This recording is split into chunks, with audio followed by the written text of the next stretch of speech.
हितेन जी, बड़े महत्वपूर्ण सवाल जो है ना वो एडवाइजर कैटेगरी पे, डिस्ट्रीब्यूटर कैटेगरी पे उठ गए हैं। आप हालांकि पहले से परिचय दिए हैं कि ओवरऑल जो है ना, जो सीधा सा सवाल है कि बाजार इफिशिएंट हो रहा है, और बाजार इफिशिएंट होने से अब जो अल्फा क्रिएट करना वो मुश्किल हो जाएगा, और अल्फा क्रिएट करना मुश्किल होने से वो फंड मैनेजर, वो एडवाइजर, वो डिस्ट्रीब्यूटर की मांग बढ़ेगी, जो कि आपको एक्टिव हैं, अल्फा क्रिएट करके देते हैं, जो सिर्फ एक ऑफिस खोल के नहीं बैठे हैं, बल्कि उसमें ऑफिस में काम करते हैं। सीधा सा सवाल ये है कि तो आपको लगता है कि जो ना विदेशों में जो हालत अभी आज बन चुके हैं कि इंडेक्स फंड की ही मांग सबसे अधिक होती है, भारत में भी जल्दी ये ऐसा शुरू हो जाएगा? और जो अभी जो म्यूचुअल फंड का जो एक तरह से एक ऑरा है कि म्यूचुअल फंड में आपको 10 साल 15 साल में 20 साल में रिटायर कर देगा आपको, आप सेल्फ आत्मनिर्भर हो जाएंगे, वो जो आकर्षण है वो धीरे धीरे कम होगा इसका? बहुत बढ़िया बोला है स्वरूप सर ने। और इवन स्वतंत्र जी, मैं आपकी भी बहुत बड़ाई करूंगा क्योंकि आपने एक बहुत अच्छा चक्कर छेड़ा है कि डिस्ट्रीब्यूटर्स का क्या होगा, मैं तो कहूंगा फंड मैनेजर्स का भी क्या होगा। तो वो दोनों ही एक ही कैटेगरी में आते हैं इसमें। तो एक्चुअली मैं थोड़ा सा पहले, क्योंकि आज हम इन्वेस्टर अवेयरनेस के लिए बैठे हुए हैं, हम मतलब एक दूसरे को क्रिटिसाइज करने के लिए नहीं बैठे हुए हैं, लेकिन मैं थोड़ा सा सबसे पहले आपको बताऊंगा ये होता क्या है एक्चुअली। एक्टिव और पैसिव में सबसे बड़ा फर्क क्या है वो मैं एक छोटे से एग्जांपल के थ्रू बताना चाहूंगा कि एक्चुअली क्या होता है। एक्टिव फंड में रोल होता है अल्फा, एक जो अल्फा वर्ड बार बार लिया जाता है, तो वो एक्टिव फंड में अल्फा होता है कि आपकी एफिशिएंसी, इन्वेस्टर की एफिशिएंसी, उसके फंड मैनेजर की एफिशिएंसी, या अगर उसमें बीच में एडवाइजर हो उसकी एफिशिएंसी, इस एफिशिएंसी की वजह से बेंचमार्क के ऊपर क्या रिटर्न जनरेट कर पा रहे हैं हम, तो वो अल्फा होता है। तो वो अल्फा आता है एक्टिव फंड में। और पैसिव फंड में कोई अल्फा नहीं होता। पैसिव फंड जो उसका बेंचमार्क होता है, उस बेंचमार्क के बराबर या उससे थोड़ा सा कम रिटर्न देता है। थोड़ा सा कम रिटर्न के पीछे कोई फंड मैनेजर की कमजोरी नहीं होती है या इन्वेस्टर की कमजोरी नहीं होती है, उसका थोड़ा सा एक्सपेंस होता है। एक्चुअली पैसिव फंड का जो एक्सपेंस होता है उसकी वजह से थोड़ा सा कम होता है, और थोड़ा सा टाइमिंग डिफरेंस भी हो जाता है, क्योंकि उसको बिल्कुल इंडेक्स के अकॉर्डिंगली इन्वेस्टमेंट करना पड़ता है। तो वो इंडेक्स को मैनेज करने के लिए, इंडेक्स में कोई चेंजेस हो रहे हैं उसको मैनेज करने के लिए थोड़ा सा टाइमिंग डिफरेंस हो सकता है, तो उसकी वजह से थोड़ा सा फर्क होता है। तो वो जो एक्सपेंस और टाइमिंग डिफरेंस का जो फर्क होता है उसकी वजह से वो बेंचमार्क से थोड़ा सा नीचे परफॉर्म करता है पैसिव फंड, जो उसका बेंचमार्क होता है। और एक्टिव फंड हमेशा जो बेंचमार्क होता है उससे या तो ऊपर परफॉर्म करता है या नीचे परफॉर्म करता है। बेंचमार्क के बराबर परफॉर्म करने का मतलब है वहां फंड मैनेजर का कोई रोल नहीं है, उसने उसको पैसिव फंड बना दिया है, तो बिना मतलब का हमसे एक्सपेंस चार्ज कर रहा है वो। तो ये तो फर्क हो गया एक्टिव और पैसिव फंड में। और एक दूसरा सबसे बड़ा जो फर्क होता है वो है एक्सपेंस रेशियो का, क्योंकि एक्टिव फंड में पूरी रिसर्च टीम लगती है, फंड मैनेजर का बहुत बड़ा रोल होता है, डिस्ट्रीब्यूटर का बहुत बड़ा रोल होता है। तो इन सब चीजों को मिलकर के जो एक्सपेंस आता है वो एक्सपेंस उससे चार्ज होता है। पैसिव फंड में कोई एक्सपेंस नहीं होता है, पहले से आइडेंटिफाइड सिक्योरिटीज होती है, इन सिक्योरिटीज का इतना वेटेज है, उन सिक्योरिटीज को उस वेटेज के हिसाब से खरीद लिया जाता है। तो वहां पे केवल खरीदने बेचने का ही खर्चा होता है या कोई ट्रांजैक्शन कॉस्ट आती है, उसके अलावा कोई रिसर्च का कोई एक्सपेंस नहीं होता है, डिस्ट्रीब्यूशन का भी कोई ऐसा कोई एक्सपेंस नहीं होता। केवल सेल, डिस्ट्रीब्यूटर ने आपको प्रोडक्ट सेल कर दिया है और आपको वो सर्विस दे रहा है कि आपके डिटेल्स आपको शेयर कर रहा है, अदरवाइज डिस्ट्रीब्यूटर ने अपना कोई दिमाग नहीं लगाया है उसमें, तो वहां डिस्ट्रीब्यूटर का भी कोई रोल नहीं होता है। तो एक्सपेंस का बहुत बड़ा फर्क होता है। अब बात आती है कि एडवाइस, क्योंकि मार्केट बहुत, स्वरूप सर ने बोला कि एफिशिएंट हो गया मार्केट, तो मार्केट एफिशिएंट होने का बहुत बड़ा फायदा मिलेगा एडवाइजर्स को और फंड मैनेजर्स को, क्योंकि अभी तक तो क्या था कि कहीं पे भी इन्वेस्ट करो, मार्केट तेज हो रहा है तो सबको रिटर्न मिलेगा और सब अल्फा जनरेट करेंगे, अभी तक ये होता आया है। लेकिन आगे क्या होगा या हो क्या रहा है कि जो एफिशिएंट मार्केट है और एफिशिएंट एडवाइजर है या एफिशिएंट फंड मैनेजर है वो हमेशा आउट परफॉर्म करेगा, डाउन मार्केट में भी और अप मार्केट में भी। तो इसलिए क्या है कि आने वाला टाइम हम लोगों का टाइम है। अच्छा, हाँ, आप लोगों का टाइम मतलब आने वाला टाइम हम लोगों का टाइम है, जो परफेक्टली रिसर्च बेस्ड और एफिशिएंट हैं और कहां पे अल्फा जनरेट कर सकते हैं, ऐसी चीजें आइडेंटिफाई करना और उनके साथ इन्वेस्टमेंट करना, क्योंकि हमको हमारा एक्सपेंस भी निकालना है, फंड का भी एक्सपेंस निकालना है और क्लाइंट का भी अल्फा जनरेट करना है। अगर दूसरी एक सबसे बड़ी बात है कि आज जैसे ग्लोबली जो डेवलप्ड कंट्रीज हैं वहाँ पैसिव फंड्स काफी पॉपुलर हैं, क्योंकि वहाँ पैसिव फंड्स इसलिए पॉपुलर है कि वो ग्रोथ इकोनॉमी है। ऑलरेडी वो डेवलप्ड इकोनॉमी है, वहां पे नई कंपनियां बहुत बड़ी, जो नई कंपनियां आ रही है या वो बहुत बड़ी साइज में नहीं आ सकती, वो बहुत ज्यादा ग्रो नहीं कर सकती, क्योंकि उनके लिए हर सेगमेंट में बड़ी कंपनियां आ चुकी हैं और वो ग्रोथ में है वो सारी कंपनीज। तो अब क्या है कि उनके सबके बेंचमार्क या इंडेक्स ऑलरेडी बन चुके हैं या उनके ईटीएफ ऑलरेडी बन चुके हैं, तो उनको आउटबीट करके आप कोई भी एक्टिव फंड बनाते हो आउटबीट करने के लिए, तो वो उसमें बहुत ज्यादा आपको इंटरनल इंफॉर्मेशन चाहिए। वो इंटरनल इंफॉर्मेशन, क्योंकि अब एफिशिएंट मार्केट हो गया है तो कुछ भी इंफॉर्मेशन छुपी हुई नहीं होती है, तो इंटरनल इंफॉर्मेशन नहीं मिल सकती, तो आप उसको बीट नहीं कर सकते एक्टिव फंड पैसिव फंड्स को वहां पे। तो जहां ग्लोबली क्या है कि जो डेवलप्ड इकोनॉमीज है वहां पैसिव फंड्स बहुत पॉपुलर है और वहां पैसिव फंड्स को बीट कर पाना बहुत मुश्किल है, लेकिन फिर भी आज वहां पे एफिशिएंट एडवाइजर्स हैं और वो more than double digit passive funds को बीट कर रहे हैं कंसिस्टेंटली। वो नंबर्स में कम होंगे, लेकिन वहां पे भी ऐसा है कि वहां पे एफिशिएंट एडवाइजर्स या एफिशिएंट फंड मैनेजर्स बीट कर पा रहे हैं। और जहां तक मैं इंडिया की बात करता हूं तो इंडिया में तो अभी डेवलपिंग कंट्रीज है, आप देख रहे हो कि कोविड पीरियड में कितनी छोटी छोटी कंपनियां निकल करके आई हैं, उनके भाव 4 गुना 5 गुना हो गए हैं या 2 गुना 3 गुना हो गए हैं। अगर हमने पैसिवली इन्वेस्ट किया हुआ होता इंडेक्स। आपका कहना है कि सैचुरेशन पॉइंट आ चुका है विदेशों में कंपनियों का, कंपनी ग्रोथ का?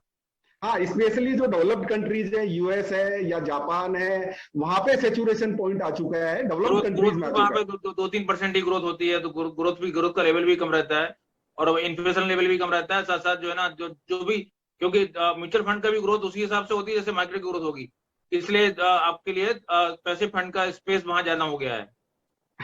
एक्चुअली वहाँ जो रिसर्च टीम्स हैं, जो पहले से रेटिंग एजेंसीज हैं या रिसर्च टीम्स हैं, वो पहले से फोरकास्ट निकाल देती है कंपनीज का, इंडिया में भी निकलती है। तो वो फोरकास्ट जो निकालती है वो लगभग सटीक होता है वो फोरकास्ट, क्योंकि उनको पता होता है कि कंपनी का टर्नओवर क्या होने वाला है, उनके प्रॉफिटेबिलिटी या एक्सपेंडिचर क्या होने वाला है, उस हिसाब से वो प्राइसेस डिस्काउंटेड होती हैं। तो जो रिसर्च करने वाला आदमी है, एक्टिव फंड मैनेज करने वाला आदमी है, उसके पास कोई ऐसी एक्स्ट्रा इंफॉर्मेशन नहीं होती है जिसकी वजह से वो आउटबीट कर पाए और इंडेक्स को या ईटीएफ को आउटबीट कर पाए, क्योंकि पहले से ही प्राइसेस डिस्काउंटेड रहती हैं वो सारी। तो एक वो भी रीजन कह सकते हो आप। हमारे यहाँ पे एक्चुअली क्या है, एक तो इतने सारे इंडेक्सेस अभी अवेलेबल नहीं है कि जिनको हम ऑलरेडी ट्रैक कर सकें, और दूसरी बात क्या है, नई नई कंपनियां उभर के आ रही हैं, और इवन पीयर ग्रुप में भी आप देखें, किसी भी पीयर ग्रुप में देखें तो एक कंपनी को पीछे करके नई कंपनी दूसरी निकल के बाहर आ जाती है। अभी बहुत स्कोप है, एक्टिव फंड्स के लिए बहुत स्कोप है, लेकिन पैसिव फंड्स उनके लिए, एक तो पैसिव फंड्स में रिस्क कम होती है, क्योंकि वहां पे जो मार्केट से जो रिटर्न आ रहा है वही रिटर्न आपको पैसिव फंड्स में रिटर्न आने वाला है, तो वहां रिस्क कम होगी, वहां एक्सपेंस रेशियो कम हो गया। लेकिन आप ये सोचो कि पैसिव फंड्स के थ्रू आप एक्स्ट्रा ऑर्डिनरी रिटर्न्स ला सकते हो और मार्केट को आउटबीट कर सकते हो, तो वो बिल्कुल गलत होगा। आपके नजर में ऐसे कौन से कस्टमर आपके होंगे या आपके कैसे निवेशक होंगे जो आपके किस तरह की नीड होगी, जिनकी किस तरह का प्रोफाइल होगा उनका, जिसको आप ईटीएफ सजेस्ट करेंगे और किस तरह के ईटीएफ सजेस्ट करेंगे, कुछ आप हमें दर्शकों को बता सकें तो? जी, पहले तो मैं ये कहूंगा कि ईटीएफ खरीदने के लिए हमारी जरूरत है या नहीं है, या पैसिव फंड्स खरीदने के लिए हमारी जरूरत है या नहीं है, क्योंकि इन्वेस्टर को पता नहीं है उसको पैसिव फंड खरीदना है या एक्टिव फंड खरीदना है, या उसको ईटीएफ भी खरीदना है, तो हजारों ईटीएफ है, उनमें से कौन सा ईटीएफ फंड खरीदना है। तो बहुत सारी कैटेगरीज है, जैसे एक्टिव फंड्स में भी कैटेगरीज है, तो वहां पे भी बहुत सारी कैटेगरीज है, तो उसकी सूटेबिलिटी कौन देखेगा? अगर इन्वेस्टर समझदार है, एफिशिएंट है इन्वेस्टर, तो वो तो न तो उसको एक्टिव फंड में हमारी जरूरत है और न पैसिव फंड में हमारी जरूरत है, उसको वो डायरेक्टली सब कुछ कर सकता है। और अगर उसको हमारी जरूरत है तो वो एक्टिव में भी पड़ेगी और पैसिव में भी पड़ेगी, दोनों में ही पड़ेगी हमारी जरूरत। तो उसमें कोई फर्क नहीं है कि एक्टिव और पैसिव में हमारी जरूरत है या नहीं है, दोनों में हमारा रोल बराबर है, क्योंकि हम उसका पोर्टफोलियो तो क्रिएट हमको ही करना पड़ेगा ना। बिल्कुल सही बात है, बिल्कुल सही बात है। और अब कौन से इन्वेस्टर को कौन सा फंड, कौन सा ईटीएफ सूट करता है, कौन सा एक्टिव फंड सूट करता है, वो उसकी रिक्वायरमेंट और उसके ऑब्जेक्टिव के हिसाब से देखा जाएगा कि सूटेबिलिटी क्या है। क्योंकि अभी जैसे स्वरूप सर ने बताया कि इन्होंने 2-3 कुछ स्मार्ट टाइप के ईटीएफ या पैसिव फंड्स लॉन्च करे हैं। उसमें एक फंड इन्होंने कुछ 10 ग्लोबल सिक्योरिटीज का एक फंड इन्होंने लॉन्च किया है, और वो मतलब वर्ल्ड की टॉप 10 कंपनीज एक तरह से आप कह सकते हो उसमें है। तो आप अगर इंडिया में बैठ करके उन कंपनीज को के शेयर खरीदना चाहें तो वो आप अपने डीमेट अकाउंट में तो नहीं खरीद सकते, क्योंकि उसके लिए आपको बहुत सारी परमिशंस की जरूरत है और आपको फॉरेन करेंसी में पेमेंट करना है। तो आप उनका एक ईटीएफ या आप उनका एक पैसिव फंड ले रहे हो तो वो आप उसके थ्रू इन्वेस्ट कर सकते हो। तो हमको लगता है कि अगर किसी को ग्लोबल फंड में जाना है, ग्लोबल किसी इन्वेस्टर को हम 2-3-4% उसकी टोटल पोर्टफोलियो का ग्लोबल फंड में लेके जाना है, तो उसमें हम इस टाइप के फंड्स देख सकते हैं कि हाँ ये बेटर रहेगा। क्यों हम ज्यादा एक्सपेंस वाले किसी फंड में जाए, और यहाँ पे टॉप 10 कंपनीज मिल रही हैं, टॉप 10 और ग्रोइंग कंपनीज मिल रही है, तो क्यों नहीं हम इसमें जाए। तो हम देख सकते हैं, इस टाइप से हम देखते हैं। ऐसे ही कुछ एएमसीज के गोल्ड माइनिंग के फंड्स हैं, तो वो क्या करते हैं, fund of fund type funds हैं। तो यहाँ से बाहर के जो फंड है वो ईटीएफ की तरह ही काम करते हैं, बाहर के फंड्स, तो उनमें वो इन्वेस्ट करते हैं। कुछ कंपनीज के जैसे यूएस बेस्ड ईटीएफ फंड्स हैं, उनमें इंडिया की एएमसीज ने उनमें as a fund of fund invest किया हुआ है। कुछ आईटी कंपनीज के फंड्स हैं, कुछ कंजप्शन वाले फंड्स हैं ग्लोबल, तो वो सब ईटीएफ कैटेगरी के या फंड्स हैं, इंडेक्स कैटेगरी के फंड्स हैं। तो उनमें हम फंड ऑफ फंड के थ्रू, इंडिया के थ्रू जा सकते हैं, और हम वो एक्सपोजर दिलवाते हैं हमारे क्लाइंट्स को। तो वो क्लाइंट की रिक्वायरमेंट के अकॉर्डिंगली है कि किसी क्लाइंट को अगर ग्लोबल सिक्योरिटीज में जाना है और हमको लगता है उसको जाना चाहिए। क्योंकि कई बार क्या होता है, एक सबसे बड़ा एक एग्जांपल देता हूं कि किसी के बच्चे को आप बाहर फॉरेन एजुकेशन के लिए जाना है, मान लो लेट से 3 साल बाद, 4 साल बाद, तो वो उसको यूएस जाके पढ़ाई करनी है 4 साल बाद। तो यूएस जाके पढ़ाई करनी है तो वो यूएस में डॉलर में एक्सपेंडिचर होगा उसका पूरा। तो आज अगर उसको डॉलर में इन्वेस्टमेंट करा दिया जाए, डॉलर वाली डिनोमिनेटेड सिक्योरिटीज में इन्वेस्टमेंट करा दिया जाए, तो डॉलर का जो रेट का एप्रिसिएशन होगा उसका फायदा उसको, वहां सिक्योरिटीज में इन्वेस्टेड है तो वो फायदा तो उसको मिलेगा ही, क्योंकि उसको आगे जाके डॉलर में पेमेंट करना है वहां पे। और दूसरा, हाँ, और दूसरा क्या है कि वहां पे वो वहां की सिक्योरिटीज में इन्वेस्टमेंट करने का जो भी रिटर्न आ रहा है वो साथ में आ रहा है। और एक डॉलर को भी हेज कर लिया उन्होंने 5 साल बाद या पढ़ रहा है वहां पे बच्चा और कंटिन्यूअसली 4 साल तक उसका पेमेंट करना है, तो 4 साल के पेमेंट को उन्होंने हेज कर लिया आज वहां इन्वेस्ट करके सिक्योरिटीज में। तो वो एक बहुत अच्छा तरीका है कि अगर हम हमारा बाहर कोई काम है या बाहर से कोई पैसा आने वाला है हमारा, या बाहर कोई पैसा हमको पेमेंट करना है, तो हम उसको थ्रू इन्वेस्टमेंट हेज भी कर सकते हैं। ये इनडायरेक्ट हेज है, तो वो हम हेज भी कर सकते हैं। तो आज ग्लोबल इन्वेस्टमेंट करने का एक दूसरा फायदा जो अभी तक हमने चर्चा नहीं करी थी, दूसरा फायदा क्या है कि अभी तक का आपका हिस्टोरिकल आप पास्ट ट्रेंड देखोगे तो हमारा रुपी अगेंस्ट डॉलर और यूरो हमेशा डेप्रिसिएट ही हुआ है। यूरो एप्रिसिएट हो रहा है, डॉलर एप्रिसिएट हो रहा है। Dollar average 5 to 6% annual rate पे एप्रिसिएट हो रहा है, यूरो थोड़ा उससे ज्यादा एप्रिसिएट हो रहा है एनुअली। तो अगर हम से फॉर एग्जांपल 1 लाख रुपए इन्वेस्ट करते हैं बाहर अभी, और डॉलर का रेट है 75, और अगर वो 5% की रेट से एप्रिसिएट कर जाता है नेक्स्ट 1 ईयर में, और मार्केट वहीं की वहीं रहता है बाहर का, उसकी एनएवी में कोई चेंज नहीं आता जिस फंड में हमने इन्वेस्ट किया है, तो भी हमको 5% का रिटर्न मिल जाएगा जब हम उसको रिडीम करेंगे, क्योंकि डॉलर कन्वर्ट होकर रुपीज में मिलेंगे हमको। तो वो एक फायदा और है साथ में बाहर इन्वेस्ट करने का। लेकिन अगर डेप्रिसिएट करेगा तो हमको नुकसान होगा, चाहे वो बाहर की एनएवी बढ़ गई है। तो ये भी एक हमको देखना होता है कि भाई हम बाहर की करेंसी में इन्वेस्ट कर रहे हैं, तो वो भी हम एक हमारी प्लानिंग का पार्ट होता है। जी जी। तो मेरा मानना यह है कि देखो, अगर इन्वेस्टर एफिशिएंट है, उसको नॉलेज है, तो वो डायरेक्टली इन्वेस्ट कर सकता है, और अगर नहीं है तो उसको एडवाइजर्स के थ्रू जाना चाहिए। तो अभी अभी अभी और भी कुछ ईटीएफ इस तरह के हैं जो जैसे इंटरनेशनल फंड बोल रहे हैं या फंड ऑफ फंड बोल रहे हैं, भारत में और भी हैं मिराई के हाँ अलावा? जी, हाँ जी, हाँ जी, जितेंद्र जी कह सकते हैं। वो मेरे फंड से तो एक ही है, तो इसलिए मैं आज आज के डेट में मैं एक ही बोलना चाहता हूँ, बट काफी है। काफी है। डिफरेंट टाइप्स ऑफ ईटीएफ्स हैं। चाइना में के लिए है, आई मीन एसएनपी में है, तो अक्रॉस द ग्लोब अच्छे फंड्स हैं बाजार में। जितेंद्र जी अगर कहना चाहते हैं तो it will be better if he answers this question. Actually actually Europe based ETF भी हैं, यूएस बेस्ड काफी सारे ईटीएफ हैं, फंड ऑफ फंड हैं। जापान वाली कंपनीज में इन्वेस्ट करने वाले भी हैं, चाइना वाली कंपनीज में इन्वेस्ट करने वाले भी हैं, और इवन कंपोजिट ग्लोबल वाले फंड भी हैं, आईटी के फंड भी हैं, टेक्नोलॉजी से रिलेटेड फंड्स भी हैं जो ग्लोबल टेक्नोलॉजिकल कंपनीज में इन्वेस्ट करते हैं, कंजप्शन वाली कंपनीज में इन्वेस्ट करने वाले भी ईटीएफ हैं। तो काफी सारे ग्लोबल फंड्स अवेलेबल हैं थ्रू ईटीएफ और फंड ऑफ फंड। और गोल्ड माइनिंग वाली कंपनीज के भी हैं, एनर्जी वाली कंपनीज के भी हैं, इवन मैं कहूँगा नेचुरल रिसोर्सेज वाली कंपनीज के भी हैं। तो काफी वेराइटीज वाले फंड ऑफ फंड हैं या ईटीएफ हैं जो ग्लोबल फंड कैटेगरी में भी है, और इवन इंडिया के भी काफी इंडेक्स बेस्ड और ईटीएफ फंड्स हैं इंडिया बेस्ड। हाँ, राजस्थान जयपुर में ग्रो इसमें मार्केट दिख रहा है, लोग इन्वेस्ट कर रहे हैं इसमें जितेंद्र जी? एक्चुअली इन्वेस्ट कर रहे हैं, और क्वेश्चंस काफी हैं लोगों के, क्योंकि लोगों को ये लगता है कि ईटीएफ क्योंकि एक्सपेंस रेशियो कम होता है नॉर्मली, मतलब सबसे पहली बात यही आती है कि एक्सपेंस रेशियो कम होता है, तो लोगों की जागरूकता बढ़ती है कि भाई एक्सपेंस रेशियो कम है तो क्यों नहीं इसमें इन्वेस्ट करा जाए, तो वो इसके लिए क्वेश्चन करते हैं। तो वहां पे बात आती है कि अल्फा जनरेशन अगर हो पाता है, मतलब रिटर्न क्या आएगा उसमें, तो वो अगर उस जो रिटर्न उस फंड में आ रहा है या उस कैटेगरी में जो रिटर्न आ रहा है उससे सेटिस्फाइड है, उनका रिटर्न टारगेट वही है, तो उनको जरूर इनके थ्रू इन्वेस्ट करना चाहिए। लेकिन वो अगर रिटर्न उनको ज्यादा चाहिए या डिफरेंट रिटर्न चाहिए तो फिर उनको एक्टिव फंड्स के थ्रू जाना होता है।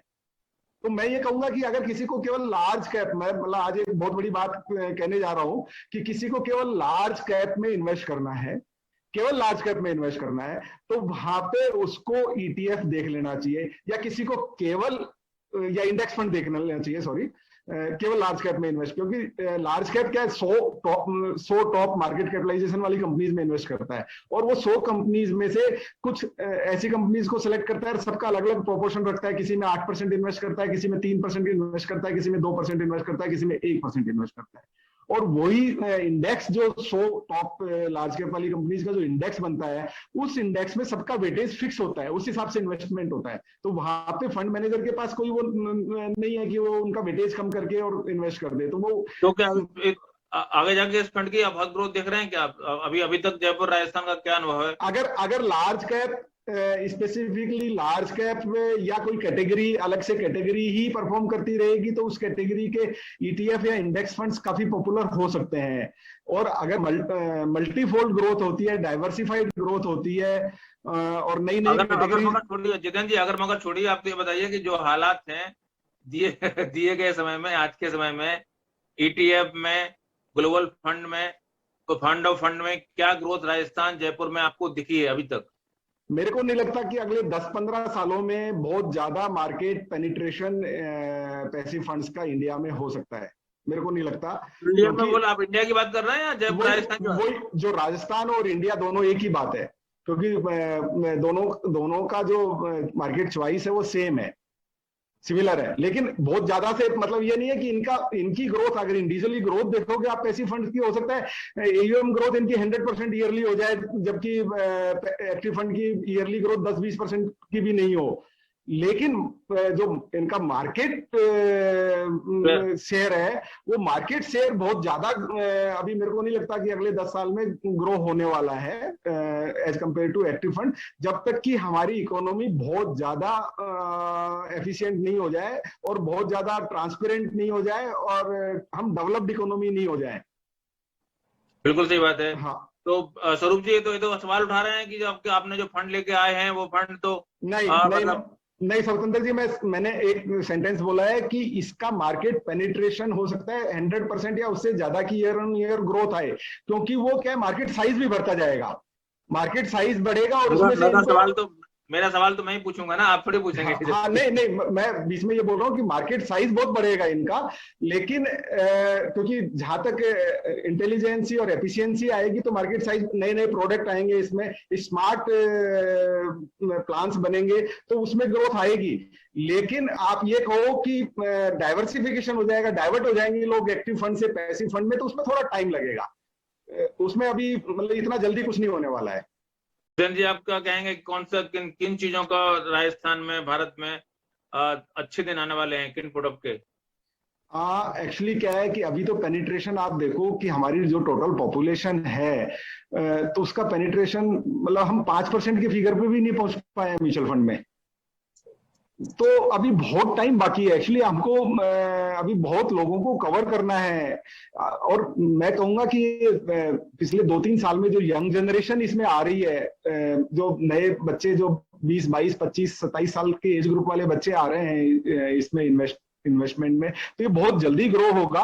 और इसके लिए हमको सबसे पहले जरूरी है कि हम कोई भी, चाहे एक्टिव हो चाहे पैसिव हो, इस इंडस्ट्री में लाना जरूरी है हमको। मतलब हमको ये नहीं देखना कि अभी पैसिव में करना है या एक्टिव में करना है, ये सब चीज नहीं देखना, इस इंडस्ट्री में लाना है। और इस इंडस्ट्री में लाने के लिए क्या करना है, एसआईपी करवानी है। मैं बार बार हर एपिसोड में यही बोल रहा हूं आपको कि हमको एसआईपी करवानी है हर इन्वेस्टर से।